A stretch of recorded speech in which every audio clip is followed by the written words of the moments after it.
Pasu and welcome back to another episode of me talking about World End, the best show of the season for me. And good lord, this episode, oh boy, the atmosphere, spot on. Quite a few infos about Willem and a nice new side of Nigrato. And Ren is cute. Fact. But let's dig in. This episode starts where the previous episode ended. And this is the day after the massage of Kutori after she returned from battle. And good lord, she was really embarrassed by what she said the day before. She remembered it and it was so adorable how she was like, how could I say that? And things like this. So yeah, really cute. And her reaction when one of the little girls said that Willem is sleeping with Ren when she was asking where he is. But in fact, it was just Willem sitting on the sofa and Ren borrowing his lap to take a nap because she was helping him to get some informations about the beast and what is or how to improve the chances for Kutori and the girls. And damn, this was really adorable. But then we also got a training fight scene between Willem and Kutori, which actually showed that the fairies didn't know how to use the weapons in a proper way and how painful it is to learn the truth of basically that the deaths of the older fairies in the past could be in vain if they knew how to use these weapons. It's not confirmed, but it's this feeling this is about, and damn, this must hurt. The training scene in itself was really great. Willems and Kutori flying multiple times. And the dark weapons, actually, they're working not as expected if you didn't know what they are.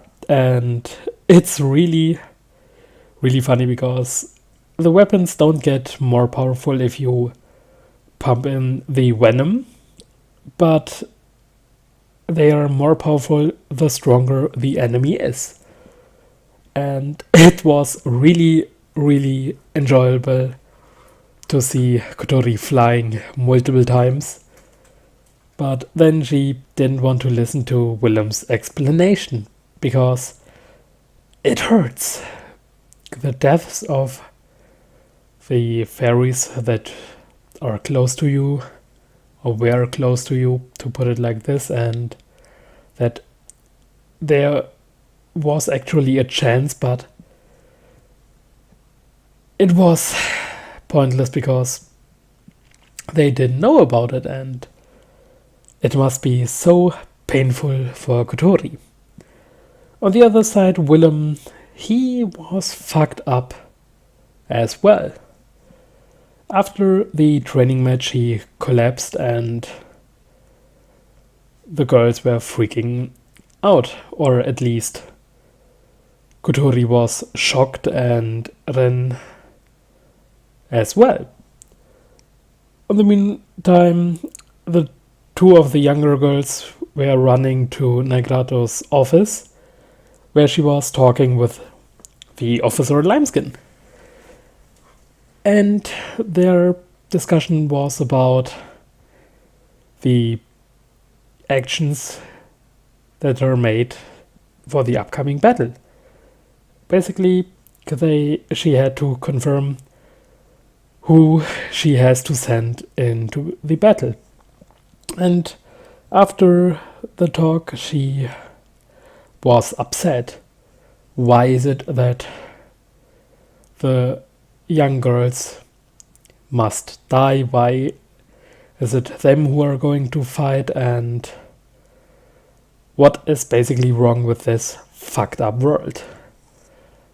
And I really, really liked the side of her character, because so far she was kinda the sidekick with the, well, let me eat you. But yeah, she has more to her character than just the jokes about eating humans. And then one of the girl came in and she wiped away her tears from crying, and she complained about that they should knock. But then she heard it's an emergency and that Willem is going to die. And then the screen faded black. After that, we jump to the clinic room. Willem is lying down and Negrato is sitting next to him, and she is surprised. His bones broken, his organs are not function properly, and his muscles are so weak that she could bite through them. And that line was kinda comic relief, but when Willem reacted to this, she pointed out that she was seriously worried about him, and she is surprised and shocked how he can still be alive in that condition, and that this is actually a really serious topic.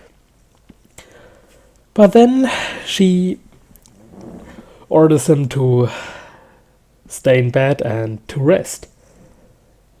But then also she goes and collects the girls, and she explains what or who Willem is. And there we learn that she was once on the surface with the salvage group, and Willem's friend was also in it. And there they found a petrified being. They brought that being back to the Sky Islands, and the curse of petrification was undone.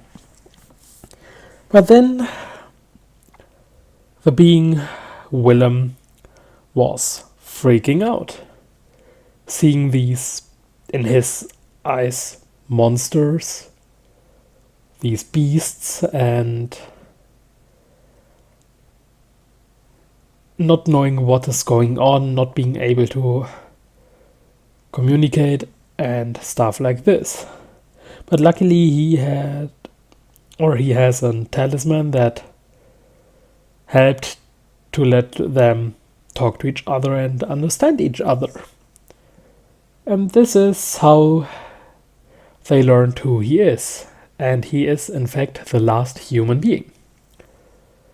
But yeah, this has also a dark side to it. Willem, the last human being. But is it really okay for him to be alive? We saw him lying on the bed, the doctors around him, and he was just having this facial expression of a dead person, crying and looking up.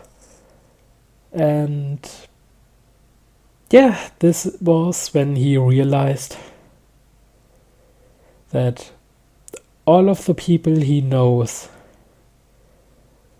all of the people he cared for, those he called friends, comrades, and even those he called family, that all of them are dead, and he is now alone in this foreign world with strange creatures around him, and he being from a race that is kinda hate it.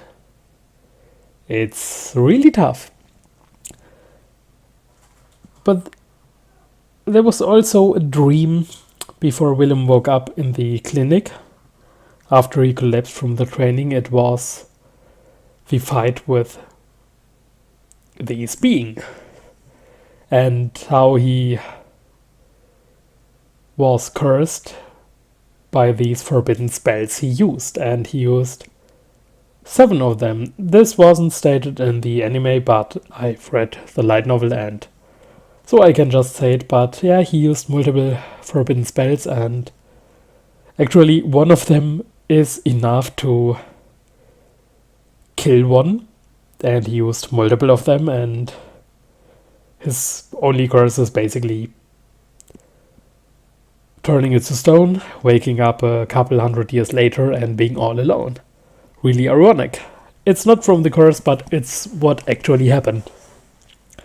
And the being quite sarcastic, and he knows what he is and what Willem will face in the future. But damn, that fight scene.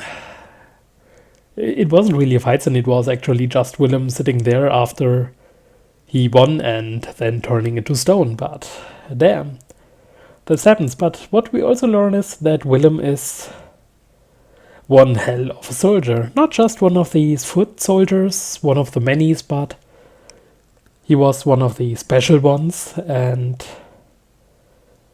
he was a quasi-brave. Well, this is something that was left out in the anime so far, but there are the regal braves and the quasi-braves. The regal braves are the super powerful, overpowered beings, and the quasi-braves are, or were actually the normal ones, and far stronger and better in battle than normal humans, but still not really up to these regal braves. But yes, Willem, one hell of a soldier. And now he is in this messed up condition, weakened, can't fight anymore, and the only thing he can do is actually support the others, and this is one hell of a tough job. And then the girls, after learning the truth, running into his room, getting scared away by Naigrato, and the fox girl asking Willem why he is doing what he is doing for them. And his answer was really, really entertaining about how cute things are wanting to be protected and loved and cared for. And the reaction was, so yeah, and an entire race is a attention seeker. Yeah, makes sense. But yeah, really nice comedy scene in there after all these serious talk. But one of the girls didn't come into the room, and this was Kutori.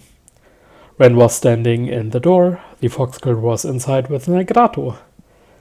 But Kutori ran away. She flew through the skies, and she ended up in the airship of the officer. And there we also learned that the officer is actually a good guy, respecting her as a warrior, as a soldier, a comrade in arms, one who is fighting for and he must respect, and not just a throwaway weapon. And his reaction was really, really great when Kutori said that she is afraid of death and she don't want to die and she didn't want to become a soldier. And there he also respects Willem. He didn't say it out loud, but it was implied, for fighting the so-called wind inside Kutori's heart. And the entire wind thing was explained as resolve or resignation, and that this is also quite a strong fact. And on a side note, the officer is a good guy. And then Kutori came back. She finds Willem sitting there and fiddling with her weapon. And then Willem dismantles the weapon into these single pieces. And these single pieces are floating in the air. Inside these bubble, or inside the big bubble, Willem sitting in the center of it, and Kutori sits next to him, and they are talking. A very, very beautiful and lovely scene. And damn, Kutori is so adorable. I just want to hug her, seriously. But man, it was so wonderful and really cruel at the end. Not as cruel as it could be. Thanks for skipping the epilogue of the first light novel volume, but I hope we will come back to it at the start of the next episode. But yeah, she was talking and she said that the officer leaves the decision of opening the ferry gate and blowing herself up or fighting the beast with another way. He leaves that decision to her, and that he will also bet the island for it. So yeah, he's a great officer and really a good guy. And Willem was fiddling still with the weapon and explained what these talismans are for. And they are quite the simple talisman. One is for giving you protection of burning with a hot drink, or you know where the north is, even in an unfamiliar place. So it's really funny, and then Kutori is totally shocked because she wields Signolis, basically the legendary weapon. And damn, this was really, really funny how he explained that, yeah, but binding them together, it gives them other effects.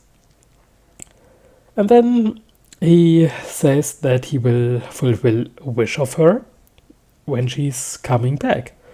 He excluded the marriage right after it because Kotori's reaction showed where it would go. But then she decides to go for sweets, and that she wants a butter cake, which really hits hard thanks to the last scene of episode 1 with the butter cake and with Willem's daughter. But then, yeah, really ironic and really, really cruel. So, how did the episode end? We get to see of the girls going to battle and Willem meeting up with his friend. He didn't go to see of the girls, but he went there instead, and then he asks where he can get butter and flour for cheap. So yes, overall, a great episode of my favorite show of the season, and I'm really hoping that we will see the epilogue of the first light novel volume with the start of the next episode.